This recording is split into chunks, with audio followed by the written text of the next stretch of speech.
Avui us en parlaré d'unes plantes molt característiques, els cactus o les plantes crasses, que també se li diuen suculentes. Són plantes, com podeu veure, de diferents tamanys, colors, formes i que no totes punxen. La diferència entre un cactus i una suculenta o planta cràssula és que els cactus punxen, tenen espines, i les cràssules no. El que són plantes són molt fàcils de cuidar, per anar a l'exterior, per anar a l'interior. A més, són plantes que requereix molt poc de manteniment. Per final, el que us explicaré és l'aloe vera, que forma part de la família de les plantes suculentes i a més té unes propietats i unes característiques que després us ensenyaré.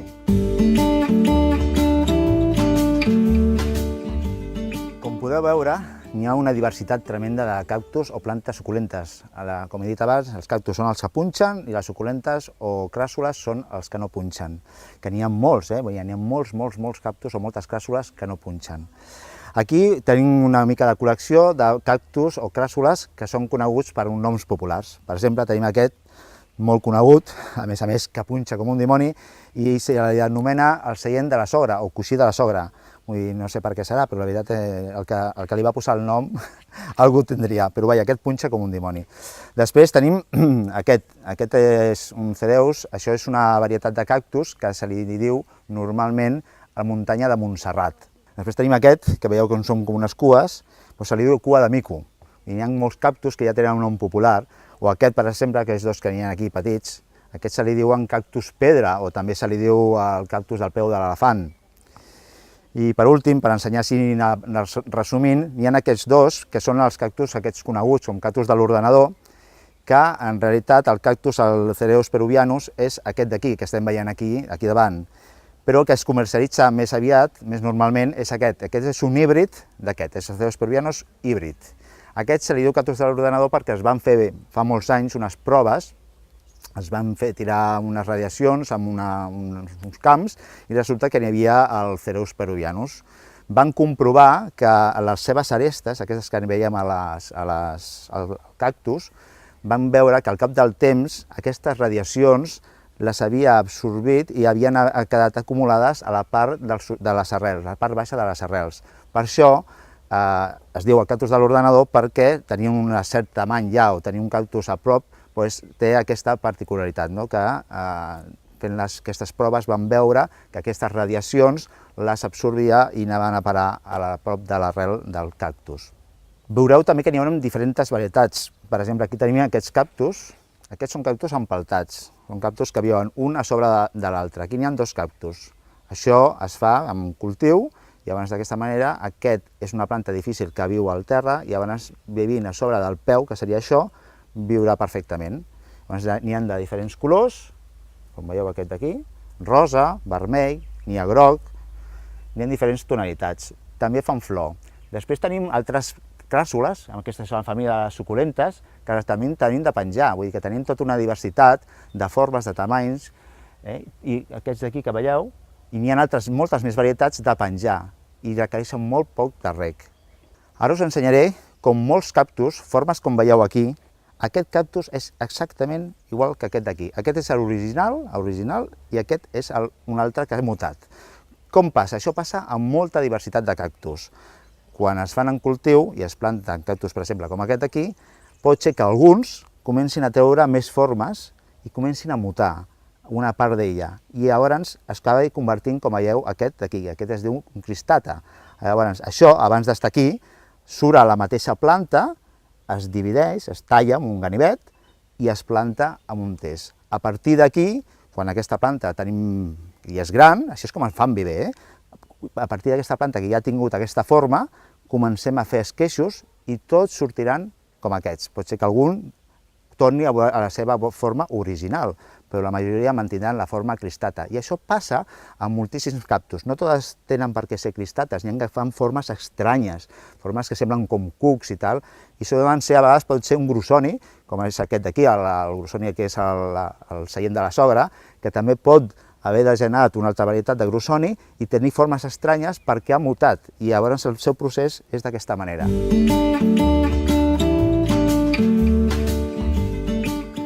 On situarem els cactus? Els podem situar tant a fora com a dintre, al sol o a l'ombra, però diferenciarem uns dels altres. Els cactus, els que tenen punxes, estan molt més acostumats al fred, al sol, són els que aguanten molt millor el sol, com per exemple aquest que veieu aquí. Les mateixes punxes li fan d'ombra i a més els ajuda a tenir com si fos un radiador, com si poguessin dissipar la calor. En canvi, les plantes cràssules o suculentes els agrada estar més a l'ombra, mitja ombra. Sí que es poden adaptar perfectament al sol, però les tindrem que adaptar poquet a poquet. Una cosa molt important a tenir en compte és a l'hora d'adquirir-les. Quan les tenim, el que tenim que tenir molt en compte són plantes que no estan acostumades, aunque ens ve la idea de que un cactus és al sol, molt sol, sí, però no estan cultivades al sol, sinó que tenen una mica de sombreig. D'aquesta manera també estan protegides d'una pedregada o unes inclemències del temps. Què farem? L'agafarem, si l'agafem a ple estiu, juliol-agost, el posarem a mitja ombra, aunque vulgui sol, aunque sigui un cactus de sol. El posarem a mitja ombra i l'anirem acostumant poquet a poquet a tenir més sol. Si això ho fem a la primavera no tindrem cap problema. Ho dic perquè això del cactus, si directament al sol, si no ens trobarem que se'ns cremarà una part d'ell, no passarà res, però quedarà lleig. Després anirà creixent i es tornarà a posar millor. Els cactus els podem trasplantar o les plantes crasses amb terra, però no en qualsevol terra. L'ideal és que tingui molt drenatge, que dreni molt bé. Això, sobretot, molt important. Després, una altra cosa serà el tema del reg. El reg, el cactus, molt difícil, o la planta crassa, serà que se'ns mori per falta d'aigua, vull dir. Podem estar molt temps sense regar-los si no passarà res. Normalment se'ns moriran per un excés d'aigua. Pensem que són com dipòsits d'aigua, en tenen moltíssima aigua dintre i si a sobre nosaltres els reguem una mica amb excés se'ns faran malbé. Per això són plantes molt fàcils de cuidar-les, moltíssim, i que no necessiten quasi cap dedicació, només està de tant en tant en compte. Com una norma general, el que podem pensar és que a l'hivern els regarem un cop al mes, a l'hivern, un cop al mes. Això seria com a norma general. Durant la primavera i tardor, cada 15 dies, menys o menys, i a l'estiu regaríem un cop a la setmana. Els cactus els podem tenir a fora a l'exterior. Hem de tenir en compte una cosa, que el fred l'aguanten o el toleraran sempre i quan no sigui molt amb excés. Els cactus que tenen punxes sempre ens aguantarà molt més que la planta cràssula suculenta. Són cactus que estan acostumats ja amb el seu entorn a viure en temperatures molt fredes i després molt de calor. En el qual la majoria, no vol dir tots, ni molt menys, ens aguantaran bé les temperatures baixes. Jo, menys o menys, aconsello que pot aguantar fins a 0 graus. N'hi ha molts d'ells que poden aguantar -5, -7, -8 graus, però no molt més. O sigui, si el posem a l'exterior, comptem que no podem baixar molt més de 0 graus. Si passa això, no passa res, busquem una manta tèrmica, quan arribi l'hivern, el protegim per sobre amb una manta tèrmica, que no amb un plàstic, i d'aquesta manera se'ns aguantarà. O si el tenim en test, el posem, l'arrassarem i no tindrem cap problema. Una altra cosa és el tema de la floració. La floració, tots els cactus fan flors.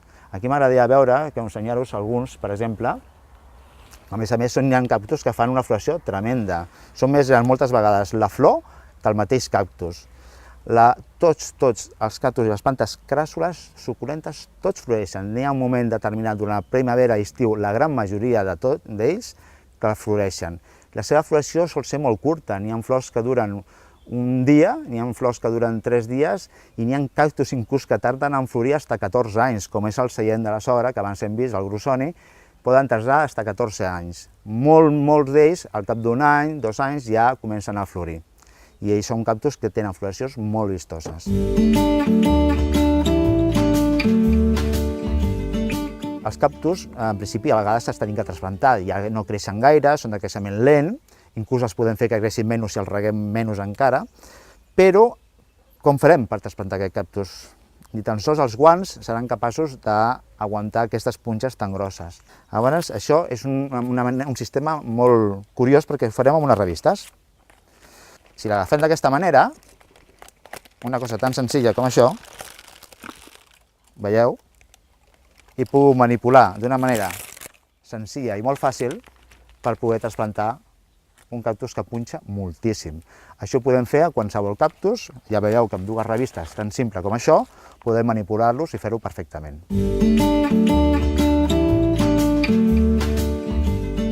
Què passa si tenim un cactus, com podeu veure aquest, que creix molt o es fa molt gran, pot ser molt més gran, que s'ho faci molt més gran. Això que us ensenyaré ara serveix per qualsevol tamany de cactus. Com ho hem de fer-ho? Agafarem una revista, en aquest cas per no punxar-nos, també agafarem amb els guants de protecció, una mica de celo. A veure, si el cactus és una mica gros, l'ideal és que hi hagi 2 persones fent aquesta tasca. Si vosaltres voleu que un cactus no us creixi fins a la mida que vulgueu, si ja imagineu que aquest cactus dius, ja no vull que creixis més. Molt fàcil. Agafarem amb un ganivet així de simple i podem fer tallar, però si tallem queda lleig. Llavors només tenim que rascar la punta de sobre una mica, fent com una ferida, una petita ferida que ni es veurà, rasquem així una mica i li parem el creixement. Per què? El cactus creix de dalt, no va creixent de baix. Hi ha moltes persones que es creuen que va creixent des de baix. No, va creixent de dalt. El cactus va obrint d'aquesta manera el seu creixement. A l'ull, la part d'aquí de l'ull, si la gratem, li parem el seu creixement. Ja no creixerà més, però què passarà? Començarà a ramificar, a treure fills d'altres cantons. O sigui que això ens anirà bé si volem que no ens creixi més i si els fills tampoc volem que ens en surti, els podem tallar. Això que us explico, el de tallar o el que farem ara, sempre ho farem durant la primavera i estiu, quan faci calor. I tallarem així de simple. El ganivet, si és més gran, doncs millor. Quanto més gran sigui el ganivet, perquè el cactus és molt més gros, millor. Ja l'hem tallat, però ara ve una part important. Així no el podíem deixar, perquè si deixem la part plana, se'ns enfonsarà cap endintre tota la zona del cactus i ens farà com una espècie de bassa. Aquesta bassa pot provocar que s'enfonsi cada vegada més i pugui arribar inclús a podrir. Torno a dir que això s'ha de fer quan fa bon temps. Què farem ara? Ara el que farem és fer com un biselat. Anirem tallant. Amb això aconseguirem que el cactus se'ns enfonsi, però se'ns posi a la mida més o més plana. I això per què? Per el que he dit abans, perquè no se'ns faci aquesta bossa que pot quedar en dintre, i a més, com que quedarà plana, els fils que sortiran d'aquí, sortiran de les puntes d'aquí. Els fillets, a l'hora de tallar, si té una superfície plana, llavors quedaran ben agafats i tornaran a ramificar i a créixer bé. Si no ho fem així, ho deixem pla i ens queda un foradet, no tindrà prou paret i els fillets es poden caure. Com vulguin créixer, començaran a créixer, seran massa grans i es tombaran. Amb el resto que tenim de cactus, podem plantar-lo i farem el mateix. Deixem una mica més d'espai, l'agafem, el biselem, fem un tall així. Es pot fer així, si no té masses cantus, com esteu veient. Així. Veieu com queda? Quan el cactus el tallem i fem una partició com aquesta, hem de deixar uns 15 dies, 3 setmanes, fins que això fa com una cicatriu i queda dur. Llavors això ara està tot mullat i si ho plantéssim se'ns faria malbé. Llavors, quan això ja hagi pensat i ho deixaríem d'aquesta manera, com esteu veient, amb aquesta posició horitzontal, ho deixem a l'ombra, durant 15 dies, 3 setmanes, veurem que això ens ha cicatritzat, podem agafar el resto del cactus, posem un test, posem terra bona i només el plantarem 2 dits, per dir alguna cosa, amb aquest tamany. Si el tamany fos més gran, l'enterraríem més. Si fos més petit, l'enterraríem una miqueta menys. Quan el plantem, estarem també unes 2 setmanes sense regar i després ja començarem a fer petits recs. Regarem de tant en tant perquè la planta comenci a arrelar i ens començarà a treure arrel, en comptes d'així, quan ja s'ha assecat, ens quedarà d'aquesta manera. Ens quedarà més aviat pla. Una vegada ja hagin passat aquests dies que he comentat, quedarà pla igual que quedarà això. I llavors això començarà a arrelar.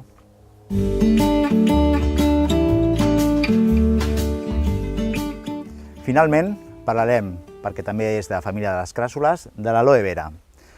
Una planta que realment és com tenir una petita farmaciola a casa. Per què? Perquè té moltíssimes característiques que ens poden ajudar al nostre cos.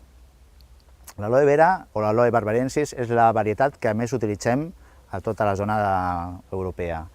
És una planta que és per dintre també molt carnosa. Ara us ensenyaré com utilitzar-la per poder que ens ajudi a l'hora de la pell, a nivell cutani. L'aloe vera, per utilitzar-la, ja té que tenir un tamany adulta de les fulles. Ja una aloe vera la podem utilitzar quan ja té a partir d'uns 4 anys, menys o menys, perquè ja té una bona mida per poder utilitzar-la. Sempre mirarem d'utilitzar la part baix, la part de baix de l'aloe vera. No anirem tallant la part de dalt, sinó la part de les fulles de baix. Si podem treure, l'ideal seria poder treure-la si fos arrencant, però a vegades no és possible, ens tenim que ajudar d'un ganivet. Per exemple, treurem aquesta fulla d'aquí.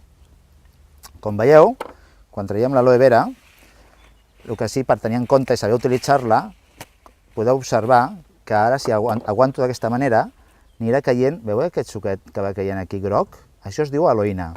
Això és el que té entremig de la pell i la part carnosa de l'aloe, surt aquest suc groc que a més fa mala olor, a més és irritant. Llavors això, el que jo aconsello sempre és quan traiem la fulla de l'aloe, posar-la amb aquesta forma vertical, deixar-la amb un paper de cuina com esteu veient i deixar-la durant 3, 4, 5 hores, menys o menys suficient perquè vagi desprenent i vagi caient aquesta aloïna. Si agafem un tros d'aloe vera i no estem fent això, i ens untem la cara, la part de les mans, per exemple, va molt bé per les arrugues, va molt bé per hidratar, va molt bé per cremades del sol, per ferides, és desinfectant. Vull dir, l'aloe vera té moltes propietats fantàstiques per utilitzar per qualsevol moment que ens podem trobar a casa, per una cremada del que sigui, o pel sol, el que he estat comentant abans. Però què? Si tallem de seguida, que això ho podem fer i no hi ha cap problema, podem agafar i llavors passar-la sota l'aigua. Agafem la pell, ara us ensenyaré com es pela i com es pot utilitzar per utilitzar, i llavors agafem i la posem sota l'aigua, perquè si utilitzem l'aloe directa, aquest color groc que esteu veient, si després ens toquem la roba o estem al llit perquè ens hem fet una mascareta a la cara, que es fa moltíssim amb l'aloe vera, perquè la veritat és que va molt bé per les arrugues, per exemple, després, aquesta aloïna no marxa ni a tio, li costa moltíssim, taca d'una manera exagerada, costa molt treure-ho. Per això, no només per al tacar, sinó per la part també important d'irritant que estava comentant. Una vegada, per exemple, ja contem que ja porta 4 o 5 hores i representa que ja ha sortit aquesta aloïna, farem un altre tall, com podreu veure, d'aquesta manera així, i ho deixarem net. Aquí encara no ha sortit del tot, però imaginem que ja ha sortit. Posarem una mica de paper també una altra vegada.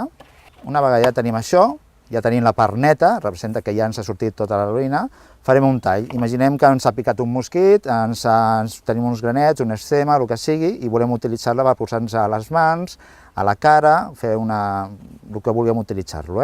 Llavors farem d'aquesta manera, un altre tall, traurem aquestes espines, així,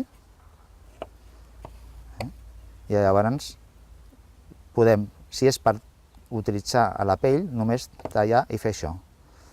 Com veieu, és com una mica gelatinós, esteu veient que és una mica gelatinós. Això, per exemple, quan has tingut un excés, ara que ve l'estiu de sol, és el que millor es pot anar per les cremades, per evitar que allò segueix cremant. A més, és un regenerador cel·lular. Per exemple, ara mireu, si ho faig així i em poso a la pell, això hidrata d'una manera exagerada, és del millor que es podeu posar, i torneu a repetir, és super refrescant i ajuda a que la pell es regeneri i no vagi molt més a la cremada. Si això ho aneu fent diverses vegades, veureu que el que té de propietats, la veritat, és immillorable. Doncs com veieu, els cactus poden tenir una diversitat de colors, de tamanys, de formes, poden ser decoratius perfectament, no tots punxen, com a vegades es pensen, que són les plantes crasses, i a més tenim una particularitat, tenim plantes com aquesta, com l'aloe vera, que no només queda maca, sinó té les seves propietats i podem gaudir d'elles i aprofitar-nos-en.